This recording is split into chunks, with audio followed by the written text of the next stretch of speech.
Yes, Kuya Kim, nandito pa rin tayo sa San Juan at kasama natin ang mga batang binigyan natin ng school supplies at syempre si Kim Jisoo. At meron tayong activity para sa ngayong oras na ito. Etong mga school supplies binigay natin, ituturo natin ang Tagalog word na yan kay Kim Jisoo. Ha? Okay? Alright, simulan natin dito. Okay. Ano ang Tagalog word nito?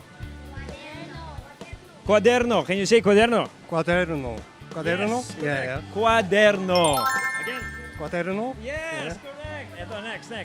Ito naman. Lakas. Papel. Papel.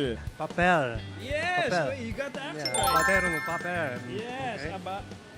And last one. This one. Lapis.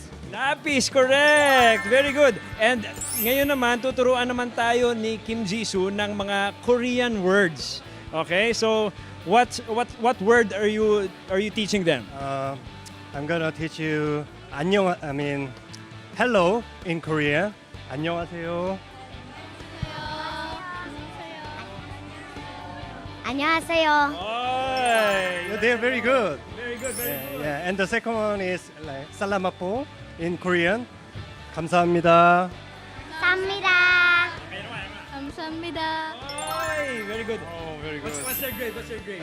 Great. Oh, 잘했어. But by the way, the last one is the 말 kita in Korea. 사랑해. Saranghe, mahal kita. Ay, isa pa. 사랑해. Oh, saranghe. Ayun. They're really good. Is there a last word? Oh, what should I? How about school? School is the 학교. 학교. It's hard. It's very hard, pero balik ka school na kasi I sila. will say, ingak ka. 잘 가. 잘 가. 잘 가. Ayun. Thank you, Kim Jisoo. Nako, we learned a lot from you today. And ayun, magbabalik pasok na po ang mga bata dito sa San Juan sa Thursday. Pero ngayon, back to studio muna tayo. Kuya Kim, Ma'am Sue.